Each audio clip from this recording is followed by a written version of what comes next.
And while we're waiting to get started, just a reminder that I prepare some notes for these talks on Sunday morning and same talk on Tuesday evening. Right now I'm doing the Tuesday evening first and then Sunday second. But you can get those notes with some of the excerpts from Ajahn Chah's book by going to the calendar event for this Sunday morning program or the Tuesday morning program, and it's linked there. And for those of you online, I'm putting it into the chat, so you can also find it there.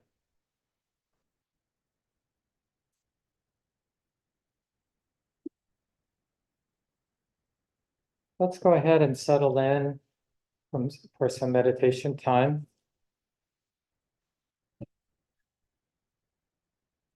Taking the time to befriend the body, almost like we're doing it for the first time. Not sitting, in the way that we usually sit, but really listening to the body, making the adjustments. It won't be perfect. This balance between relaxation in the body and a sense of uprightness that supports clarity, alertness. The sense of being right in the middle, not leaning forward, not leaning back.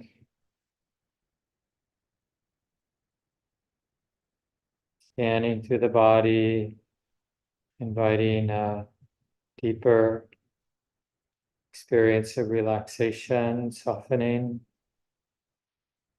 including the muscles in and around the eyes, brow, including the belly, the shoulders and the hands.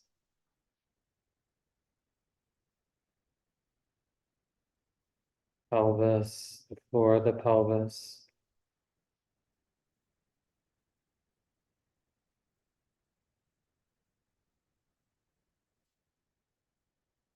The whole practice depends on this deepening capacity to be intimate with the reality of this body and mind.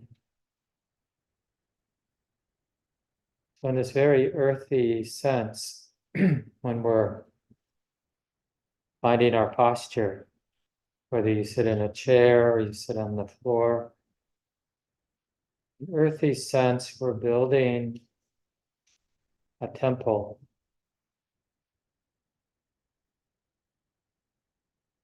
Just as in the past, human beings have built these cathedrals and synagogues and mosques and temples. Buddhism is a lot more down to earth, a lot more practical. Not that they didn't, as a culture build those things, but really it's using the body that we have, we create this thing of beauty. So the body, no matter how old, no matter how injured our body might be, our body is a beautiful reflection of our intention to be right here and now, right in the middle, open and soft, yielding, receptive, sensitive.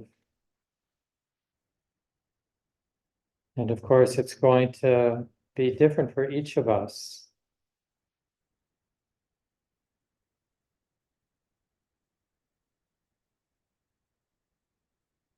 And we just do the best we can and let that be good enough. Appreciating the relative stillness in the sitting body.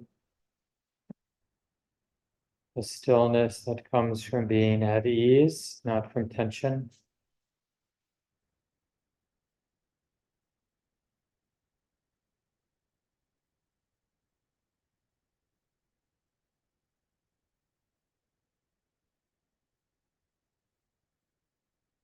And part of the reason we take the time to remember our intention to be open, right in the middle, receptive,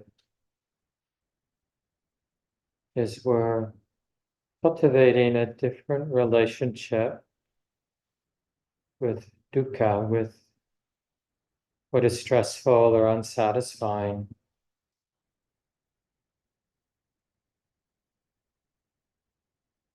So many, maybe almost all of the impulses to do, impulses to move the body, impulses to think about something, arise out of this seeming need to avoid stress or avoid what's unpleasant. But of course, there can be another approach, which is to be right in the middle and receptive, feeling what we feel.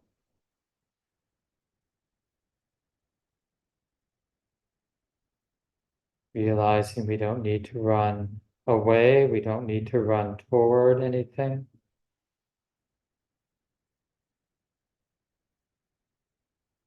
In a sense, we're just letting everything move through.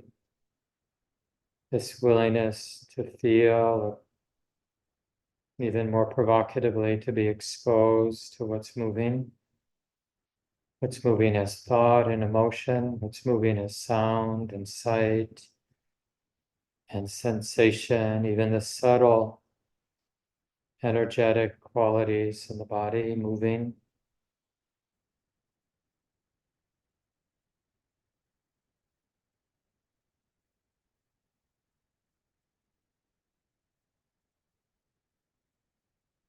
Maybe it's actually safe not to have to manage, not to have to control, not to have to figure out, not to have to hold it all together, not to have to explain things to ourselves or define what's happening, who I am.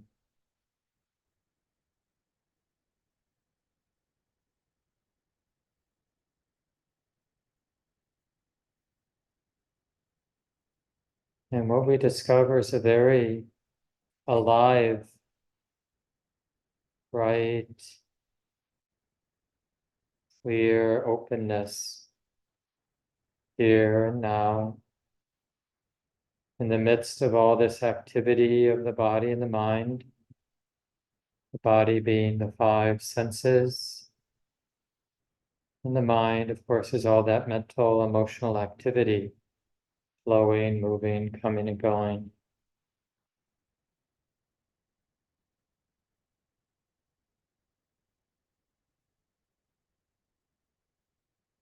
You might even sense some freedom from not having to run, not having to hide, not having to fix, not needing the moment to be different.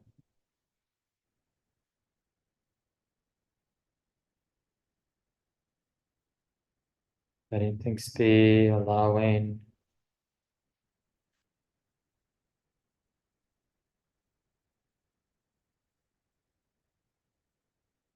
For this, we can, each of us in our own way, as best we can explore this possibility of being free with conditions. Free with the condition, not theoretically, but free with the conditions that are arising and passing right now in the body and the mind. Right here, right now. And even if there is some reactivity, some resistance, well, what does freedom feel like, look like when there's resistance?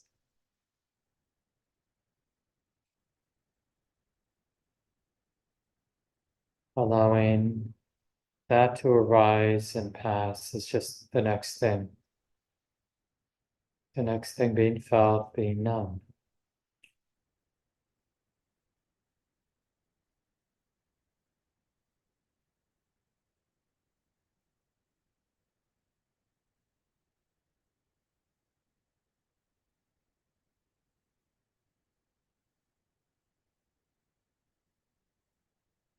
Normally, we relate to our sense experience, including our thoughts, in terms of what I can get, what I can have, what's mine. But now we're practicing relating to all sense experience, the activity of the body and the mind, as something to allow it to arise and pass.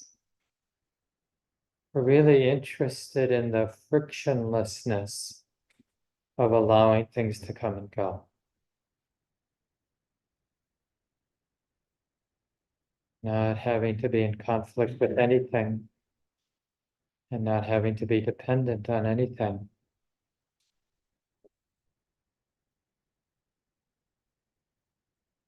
And you can study this in terms of the breath coming in and out, or in terms of the sensations of the sitting body coming and going, or in terms of the thoughts and emotions that arise and pass.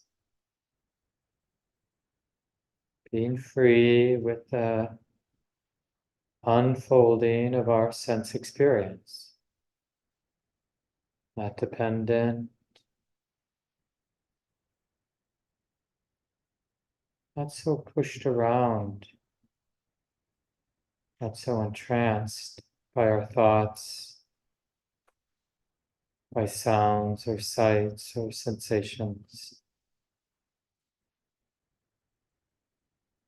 Let's continue now in silence.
And we're practicing no matter what thoughts, no matter what emotions or sensations or sights or sounds show up. We're practicing just recognizing that as something being known. We don't have to be for or against that particular experience, but instead just that willingness to feel, to see it as it is. Let it come, let it go.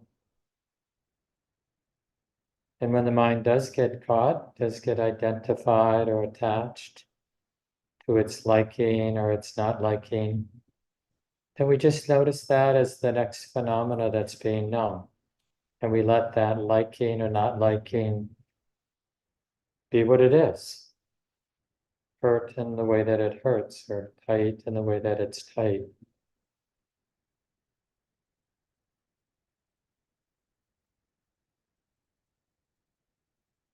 And what really supports this way of practicing, this way of being, is sensing the freedom of the simple non-attachment, non-clinging, not taking the different sense experiences, even our own thoughts, not taking anything so personally that we have to grasp.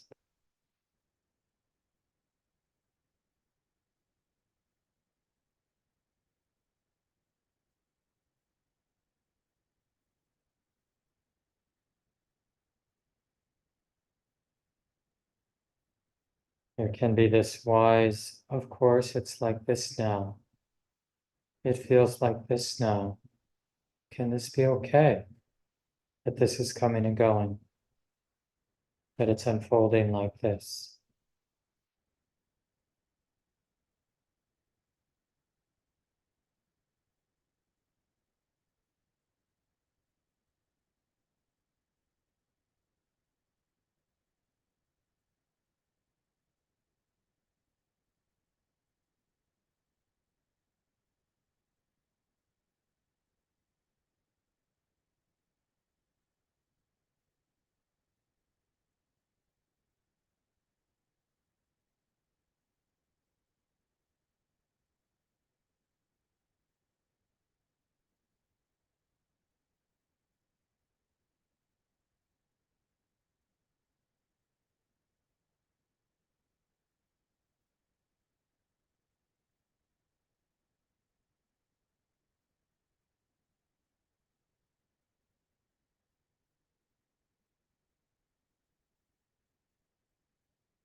In a very real sense, this intimate presence right here and now, observing how it is that the heart gets entangled and things get tight or heavy, and how it is that the heart becomes disentangled and free. This is our real teacher. We're studying our own experience, and more specifically, we're studying dukkha, how it is that suffering arises and how it is that it ceases.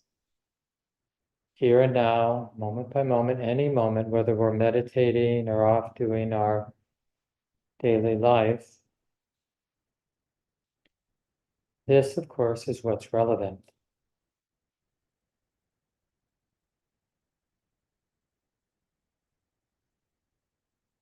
Being free with conditions, or seeing what's in the way of freedom with conditions, the way it is.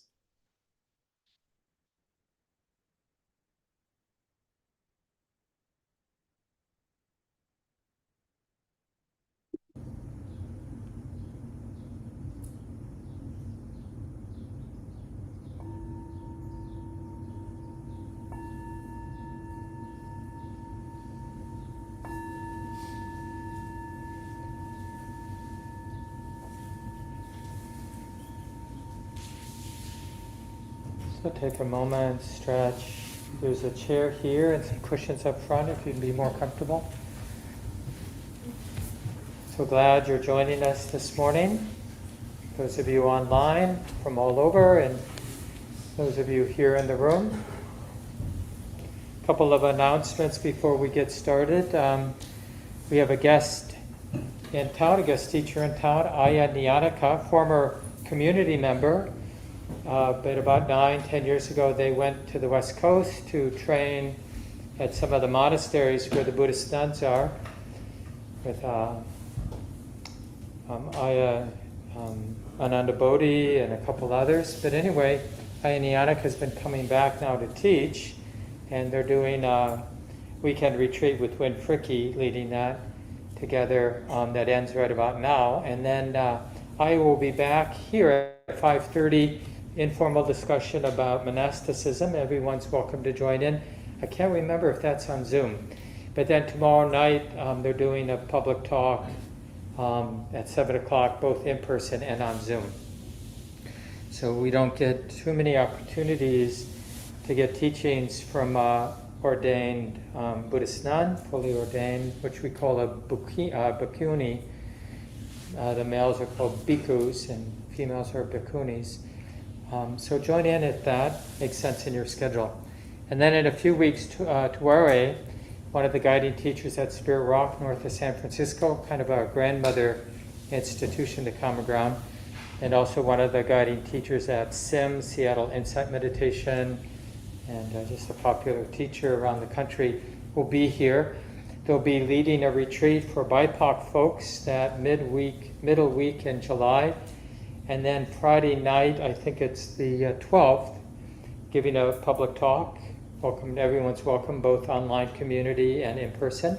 And then a day-long retreat that will also be both in person and online on Saturday, the 13th of July. And Shelley Graff, our wonderful co-guiding teacher, will be back from their month-long retreat. So they're on retreat for the full month of June. And Shelley will start up their programs, starting in July, including the half-day retreat on July 6th. And then finally, Corey Clementson, a longtime leader here at the center and our main carpenter and project manager for the whole retreat center. Corey dedicated many years of his life. I mean, we paid him, but just a modest salary given his skill level. But he's going to be, every summer he runs a few weeks of work retreat out at the retreat center. It's a great time to get to know people in the community and to put in some sweat labor and to contribute that way. And there's 3 sits a day, and it's just a really nice social time. So it's not like normally when we have a retreat, it's noble silence. We're not talking with each other. But on the work retreats, it's much more social. So that's starting at the end of this week, the 28th through the 5th of July. And then later in the summer, the 9th of August to the 15th of August. And you could go off for one day, or you can go off for the whole 5-day period. It just depends on your schedule and what you're interested in. And just contact the office if you're interested in one of those work retreat times. So good to come back to these wonderful teachings by Ajahn Chah. Some of you know I've been following this book that's available online for free, the collected teachings of Ajahn Chah. He's a very famous Thai Buddhist monk and meditation teacher who died in the 90s, and quite influential in early Buddhism coming here to the West, Theravada Buddhism, what we often call insight meditation or Vipassana meditation. And this chapter is called Understanding Dukkha. And it may rub some of you the wrong way, but some of us, this is what really got us into the Buddhist teachings, is the teachings and the emphasis on dukkha. And that word gets badly translated as suffering, better translated as like unsatisfactoriness, or just the underlying uneasiness that comes even when our life is working pretty well. And as students of the Buddhist teachings, we're encouraged to cultivate a really honest relationship with that more pervasive, uneasy quality that's there in our lives.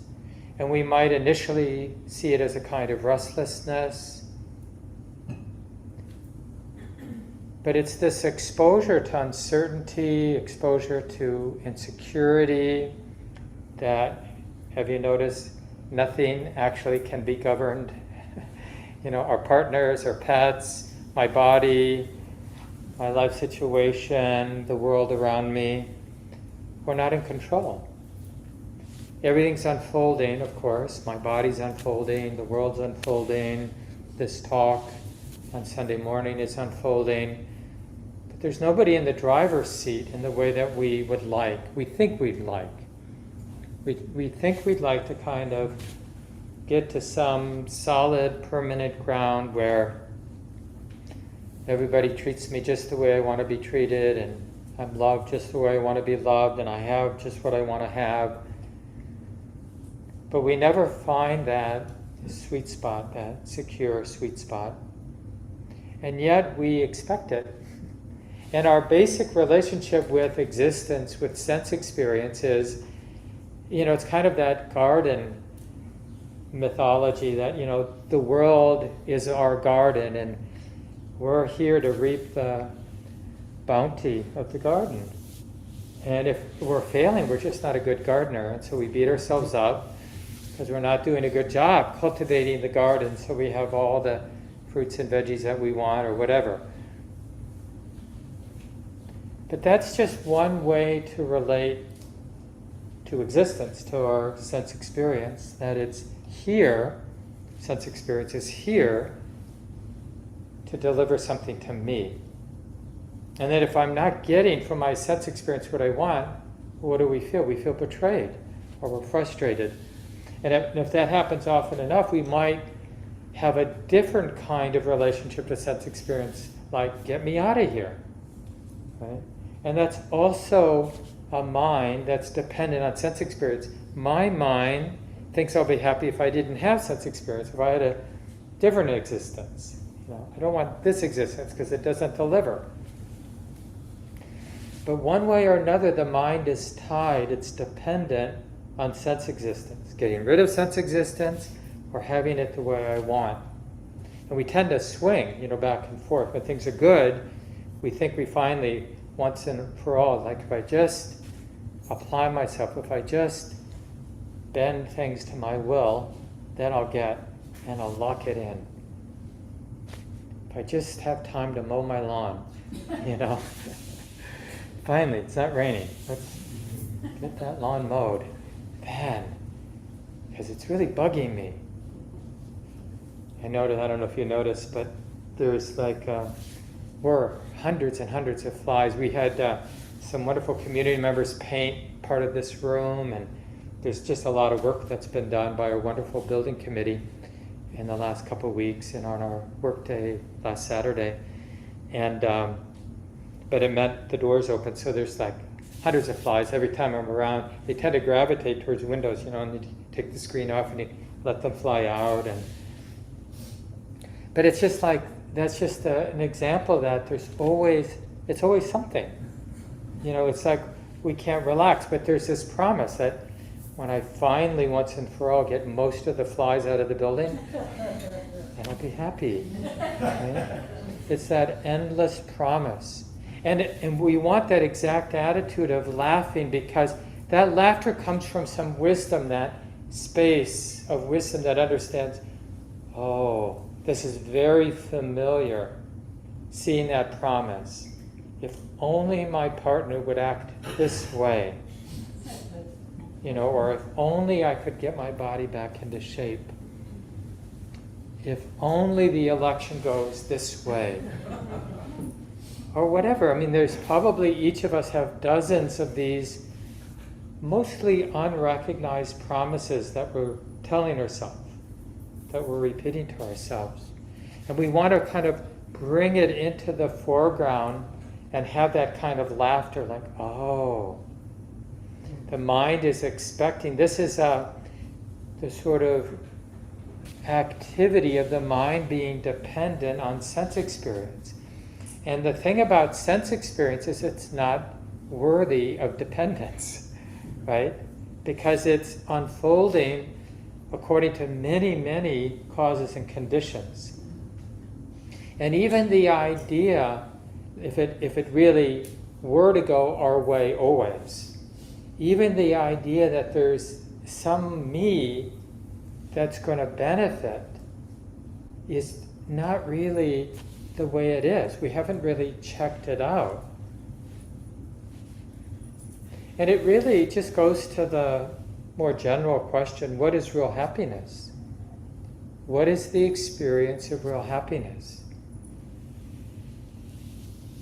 And what the Buddhist discovery from just working with his own mind, his own heart, his own life, is that real happiness is the peace of not being dependent on existence. Now that the truth is we don't even know what that would feel like or look like, this non-dependence, this non-attachment with experience. All we can do often is imagine something flat and passive. But actually it's a very enlivened way of living, non-attachment. The heart, the mind is totally freed up to just sort of go for it, because what gums up everything is the attachment and the fear of not getting, or the fear of getting what we don't want. But when we're not attached, when we understand that things are just going to be the way they're going to be, given the enormity and complexity of the causes and conditions, basically anything can happen, right? That gets proven over and over every day, in our own lives, in the wider world. The truth of anything can happen anytime is constantly demonstrated to us. But we always interpret, like, oh, it's just the same old, but it's actually not that way. So what happens if we really lived in accordance with what our experience tells us? That things are unfolding according to a very wild and complex and enormous dance of causes and conditions. No one's in control. And even as things show up in my life, circumstance, it doesn't even refer back. Right? It's just that. It's just the next experience being known. That's the extra piece. Like in the guided meditation just a little bit ago, just being interested in the freedom of not expecting anything. So there we're sitting and there's some discomfort in the sitting posture. But that's a problem when the mind is expecting there not to be discomfort in the sitting posture. What happens if the mind doesn't construct a problem around the discomfort that we're feeling in the body? Or like the irritating sound of the blower, I guess, next door. There's a credit union right next door, and I guess this is the time, because it seems like it's been several Sundays where they're mowing and blowing the grass clippings at this time. And it's just like, well, like part of my mind, gets identified, gets attached, right? I'm sort of in charge. somebody should do something. Well, I'm in charge. I guess I'm in charge. At least I should ask somebody to do something if I'm not going to do it. Like, can you change your schedule? But just that, and it's not that we shouldn't do that or we won't do that. I'm going to try to remember. But why suffer? Do you know what I mean? It's like, why the crunch? Why the squeeze? Like this is what a good Buddhist does in the sit. I was curious. Why does this feel like the sound? Why does it appear as a personal problem? Because there's a squeeze. I feel the tension related. Because it's just sound being known. Even though it sounds like a big mosquito. But even that, it's like, oh yeah, it's just that drone, high-pitched drone sound, which, the mind is. But is there danger? Is the tensing up helping anybody, myself included? I mean, it's pretty clear that being relaxed, being soft, being receptive, being simple with it, not making it more than what it is. It's a sound being known. And then there's some not liking arising, and that not liking is just that. It's that emotional response being known, being felt. It's just that simple. But it doesn't seem that simple, does it? When there's something irritating, even something small, you got food between two teeth, or you got a hangnail, or your knee hurts, it's too hot, it's too cold, the person next to you smells, whatever it might be. But these things get enormous. Have you noticed how big they can get? And we want to respect the truth of dukkha. We want to make it our teacher. I mean, actually we want to respect it so much, like have that sense, like the Buddha says, it's the not understanding dukkha, this wormy, uneasy, underlying part of life. It's the not understanding it that's the cause for it. So another way of saying that is that we're pretty arrogantly sure what dukkha is, what the problem is. The problem is that sound, right? And a lot of what goes on in our heart and mind is that certainty. Like, if there weren't that sound, I'd be okay. But because there is that sound, I'm not okay. And it's like that conceit, that certainty is so powerful. This is from Ajahn Chah's, the chapter 8, which is again called Understanding Dukkha. We remain stuck in our self-conceit. The wise have said that moving a mountain from one place to another is easier than moving the self-conceit of people. We can use explosives to level a mountain and move the earth, but the tight grasping of our self-conceit, oh man.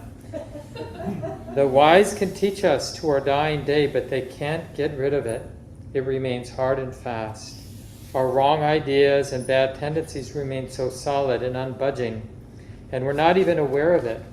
So the wise have said that removing this self-conceit and turning wrong understanding to right understanding is about the hardest thing to do. One of the things a link I put in the notes, in case you track it down, is a famous talk given in the AA community, the 12-step AA community, and a guy named, has a great name, Sandy Beach is his name. I'm assuming that's his real name. But he, back 20, 30, 40 years ago, I forget exactly when, but it got recorded, he would go around to the AA conventions and give this talk. And in the tradition, in the AA tradition, 12-step tradition, you're supposed to stop drinking if you're Alcoholics Anonymous and come to meetings. And here's the hard part that relates to Dharma, to Buddhism, abandon your self-centered thinking, your ideas about stuff, not because we see them as precious. And part of his talk, which is so funny, especially the way he tells it, is he describes, he creates this, in a really wonderful way, this scenario where somebody is drowning and the beloved 12-step community surrounds him from the shore, from the dock, screaming, drop the rock. And the rock, of course, is our self-centered thinking. But it's my rock. Drop the rock. And that's kind of the way it is. It doesn't really help that people are telling us, hey, we don't have to be taking everything so personally. I mean, how many times have we heard it? It's just sort of part of conventional wisdom. Hey, don't be so attached. Don't take things so personally. What's going on? Let go, man. But we just want to kill people when they tell us that. You don't understand. If you understood my situation, you wouldn't be telling me to let go. Isn't that true? Yes. Yeah. Because this is that self-conceit. It just seems so appropriate that after all the community went through to buy this building, to renovate this building, just a greasy 50s diner when we bought it in 2006, and then took several years to renovate. And we totally gutted the building, it was pink stucco, pink roof, just anything to catch the eye. It was family diner. It's like a big neon hamburger man, ribs, steaks, and chicken. I think it said, it's that sign, that neon sign, is now at a neon sign museum. Yeah, somebody in North Dakota, of all places. Why not North Dakota? If anybody tracks it down, let me know. Yeah, but so it that's the argument the mind makes. We work so hard, and then to come and have to deal with the flies and deal with the loud sound, that's just not okay. You people on Zoom, you're so fortunate today. I'm going to be on Zoom. Get coming into the building, right? I mean, this is, and the thing is, the mind is actually constructing the experience of dukkha. That's part of the insight, is to always understand, there is dukkha, but that dukkha is here. It's not the sound that's dukkha. It's what the mind does with the sound. That's the dukkha. And as soon as the mind stops doing what it's doing with the sound, there's no dukkha. That's a taste of liberation. But it means we have to own the cause for dukkha. And really that's what wisdom does. The wisdom that mindful awareness allows for. Wisdom sees the causes, like how it is that this seems like such a huge personal problem. We have to really see that. I just saw Shannon over there, one of our teachers and leaders, and reminded, some of you have kids. And I'm sure it's this way, with children, like locking horns about something. And it just seems like this existential crisis, like if this kid doesn't get on board with my way of doing things, well, I'm just going to have to get rid of them. I mean, really, sometimes that's a good strategy. You go live with this relative for a while. But isn't there sometimes we do this with our partners, with our friends, with our kids, where it really feels like this enormous problem, and then something unravels, and then it's like, I don't even get what I thought was so big, 15 minutes ago or a day ago. That seems so real and so impenetrable and so unworkable. I mean, I tell you, this is the magic in my relationship with my partner, because like any, we've been together for well over 30 years now. And so we have our arguments, of course, and like couples who have arguments, it really looks big at times, like no way, I never should, I'm out of here. I mean, all these sort of things. I mean, not that it's like more this, because we're sophisticated, it's just like I'm just going to we kind of lie to ourselves. We don't even, like, I'm going to do something, but I'm not going to tell myself what I'm going to do, which is basically close down, remove. And we'll tell ourselves, well, I'm just being a quantumist Buddhist. But really, it's like our way of poking or hitting, This is sort of a more sophisticated way of hitting. We withdraw our love, or we withdraw our humanity, we become some empty vessel that isn't interacting, or something like that. We all have our own pattern, whatever it might be. But to see over and over again over the years that phenomena where something seems really big, but we've learned to hang in there with each other and to be curious, and then to see it cease. And it's just so astounding. It's like, and the problem didn't change. The practical situation that we disagree about is still there. But what was such an enormous personal problem, all of a sudden isn't. And we might talk about it more or we might not, but it doesn't seem like a big deal that it seemed like literally a few moments ago. And that really reinforces it, and this is the thing, it takes a lot of self-exploration or observing of our own heart and mind, where we get that the cause of dukkha is here. And it's a real turnaround for a human being. And this is true even if you have very difficult circumstances or very favorable circumstances in your life, really privileged, totally oppressed, a lot of difficulty, both physical difficulties, being mistreated, whatever it might be. It doesn't mean that, generally speaking, we're always interested in navigating our life towards more favorable circumstances, and we should. But even when we have really unfavorable circumstances, found out we have cancer, we lost our job, people are mistreating us, even then, we don't want to lie to ourselves and tell ourselves, oh, those things don't matter. Yeah, they matter. But what also matters, ultimately more, is how I'm relating to those things that are arising in my life. What do I do about the financial? What does my mind do about the financial insecurity? Or what does it do around mistreatment? Or what does it do around my health issues? Right? Because you know what we can do. We can turn serious or not so serious health issues into a huge weight on our heart, or not.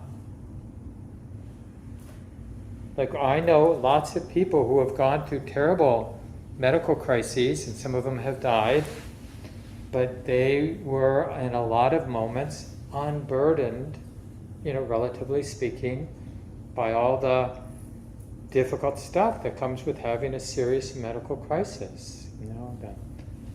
Navigating the medical system, dealing with the physical pain, dealing with the emotional uncertainty and insecurity that comes from being really sick.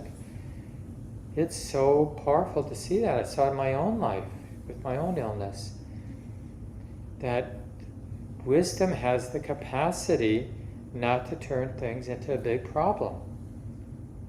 I mean, even now with the world being the way it is, whether we look at global climate change or some of the political changes, just the way oppression continues to reassert itself in different ways, the powerful mistreating those with less power.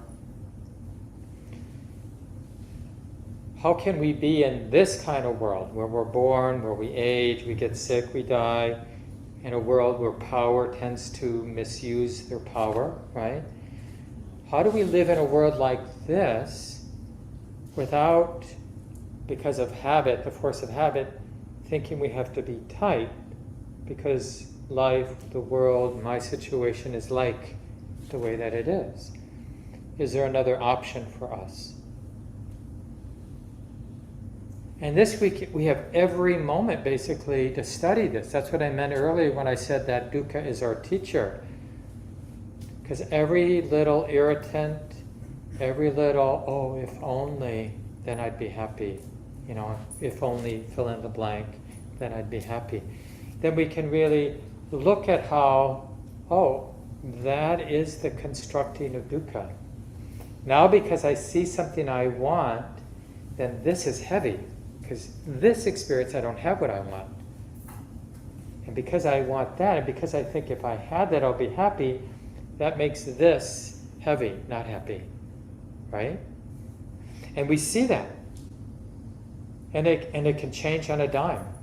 The heart can literally cease identifying with that story. Yeah, it would be probably nice for a while to have that, but is this not nice? Is this okay the way it is right now? It's like, look right now, in each of us in our own life, what's actually in the way of contentment in this moment? Not theoretically, but in this moment. What's in the way of being peaceful with conditions?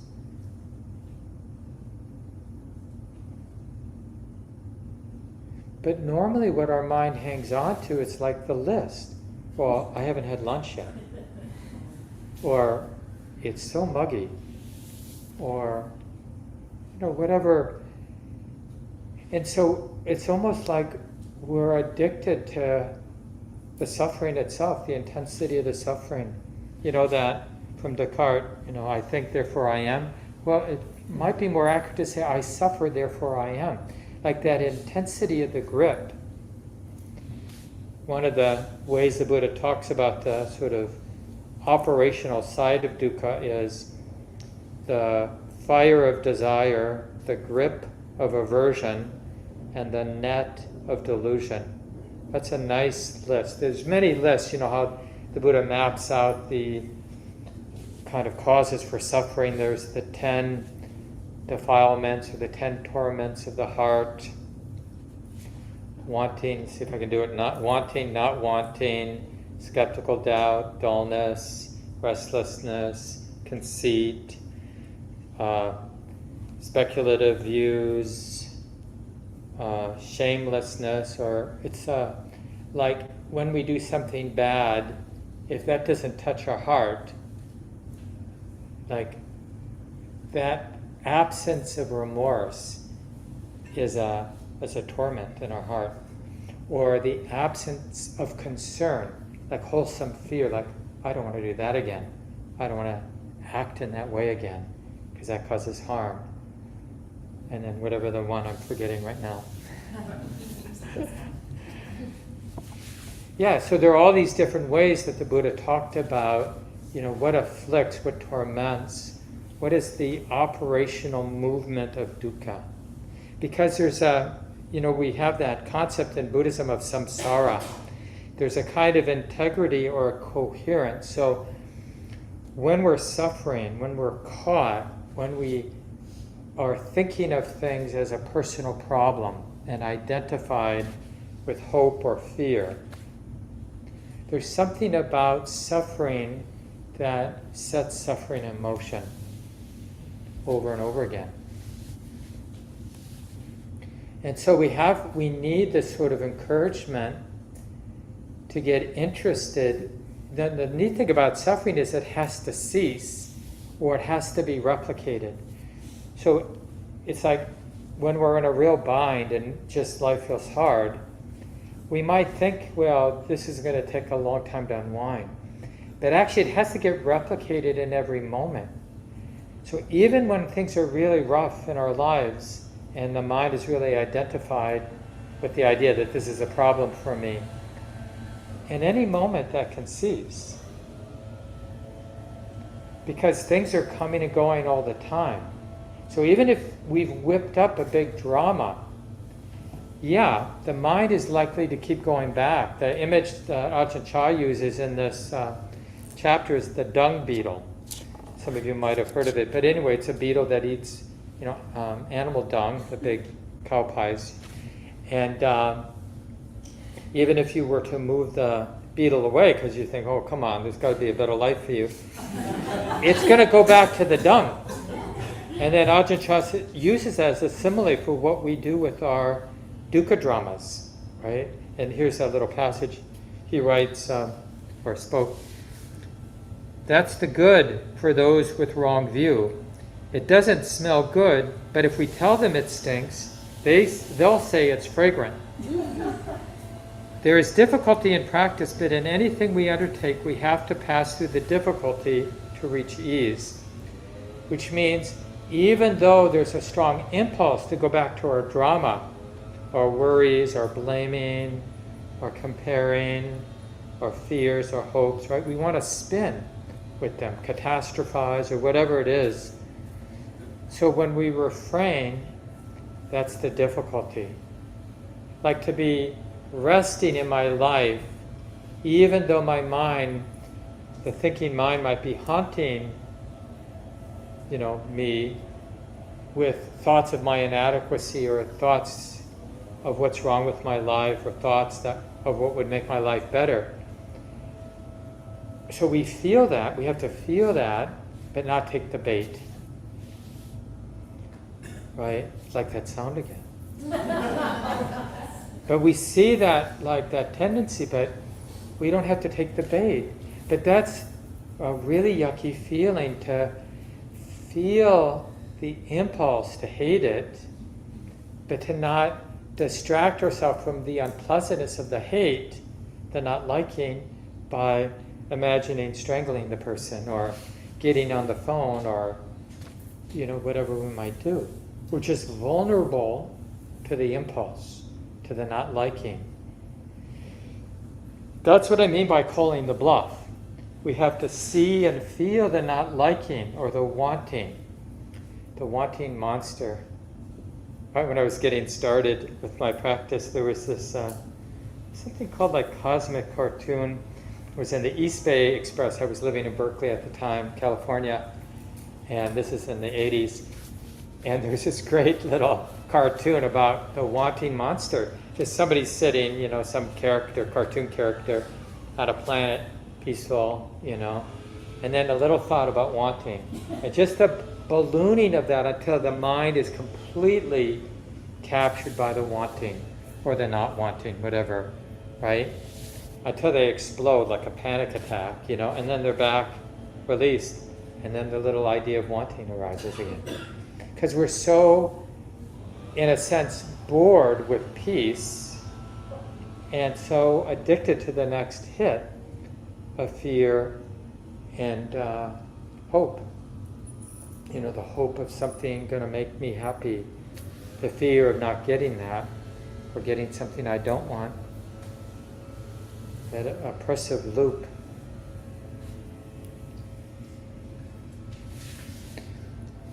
There is difficulty in practice, but in anything we undertake, we have to pass through difficulty to reach ease. In Dharma practice, we begin with the truth of dukkha, the pervasive unsatisfactoriness of existence.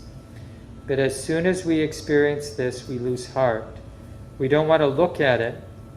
Dukkha is really the truth, but we want to get around it somehow. It's similar to the way we don't like to look at old people, but prefer to look at those who are young. I mean, it's really interesting. And notice this in your mind. It's really important, actually. This is an important, because of course all of us are either old or going to be old, if we're lucky, if we don't die young. And but it's not the crinkly skin that's scary for us, right? It's the truth of uncertainty, and the truth of that we're subject to aging, we're subject to illness, we're subject to dying. All that is beloved will be taken from us. We don't get to take anything forever, right? So this is the world we live in, and some things remind us of that. So you see what the deal is, that we're really dependent on being ignorant. And that's so stressful. That's what makes our heart uneasy, is that we've sort of taken this deal with the devil, that, okay, I'm just going to live in my delusion, but not aware of how much work it is to sustain the delusion. Patching it up, telling the lie over and over again, the promise over and over again. So it's really about sobering up and learning to sense the freedom in non-delusion. Delusion is thinking that we know, like, if my life were this way, I'd be happy. Or if I could get rid of this, I'd be happy. So delusion is really this wrong idea, a wrong relationship with sense experience. Thinking that sense experience can save us or ruin us. And freedom is, that's why in Buddhism we call it unconditioned. The realization is unconditioned. We're realizing a freedom that isn't dependent on conditions, on circumstance. A peace that's not dependent on circumstance. And where is that? Well, it's here and now, but unrecognized. And it's unrecognized because the mind is involved in dependence, trying to get comfortable, even as we adjust our body over and over again. Or have you noticed when nothing's going on much, it's like your mind is working at trying to find an interesting thought to think. It's like, try this, no, that's not it. Try another thought. It's sort of like going down one little pathway, see if we can make something juicy. I notice that in dreams. If you're semi-lucid in the dreaming process, you'll see it's a lot of work to kind of find something interesting, that kind of captivates the mind. It's so nice. And we think there's somebody that needs to be fed, some sort of spoiled 3-year-old behind there that, we kind of constantly have to take care of. But we never bothered to check, is there actually somebody who's going to burn down the house if we don't take care of them? No, there's just the habit, right, of wanting and the habit of not wanting. It's not more than that. We see it all the time. Like I mentioned a moment ago, when we do refrain, we feel the impulse. Like, I gotta leave now. When is Mark gonna stop talking? So, but just to sort of notice that impulse to want to get out of here. That's all it is. There isn't actually a somebody who wants to get out of here. There's just that feeling you're feeling. That's it. And it's actually so much more workable when we don't presume that there's me that wants to get out of here. There's just that, whatever that energetic, emotional, mental blip is, I should go home. I really should be at home. I should have come this morning. Well, that's just that. It's just that. Really, truthfully, from my own experience, it's really hard to imagine how much freedom there is in calling the bluff of all of these impulses of wanting and not wanting. And it just drives us crazy if we, to the degree we identify with them, these habits of wanting and not wanting, they drive the show. Lead us endlessly in those cycles of samsara, the cycles of dukkha, suffering. So we're going to leave it here. Just a plug, Lucy is here today online to divide anybody who'd like to stay into a 15-minute time for small groups. Same thing here in the room. Jenny's here and Tim is here to help divide folks into groups of 3 or 4. I just encourage people, it's just a nice way to, you just sit down somewhere in the building or online in your small Zoom group. Each person gets a couple of minutes to share whatever came up during the talk, or to pass is always okay. After everyone's had a chance to share, just free discussion for about 5 or 7 minutes, and we end at 12 noon Minnesota time. And we'll let you know whether you're online. Lucy will end the groups, or here we'll ring a bell in the building so you know when it's time to say goodbye to everyone.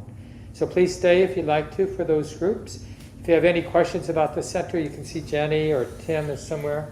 Oh yeah, and Paul wanted to make an announcement too. Yeah, my name's Paul. I'm one of the facilitators of the young adult group here. It's a lot of people in their 20s and 30s. We meditate, and then there's a lot of emphasis on kind of getting to know each other and building community. We meet the 4th Friday of every month, which means our next meeting is going to be this Friday here at 6:30 at Common Ground. If you're interested in more information, just come find me. Yeah, thanks Paul. Take care everybody. Thanks for coming. Thank you, Lucy. Thank you, Mark. Thank you, Mark.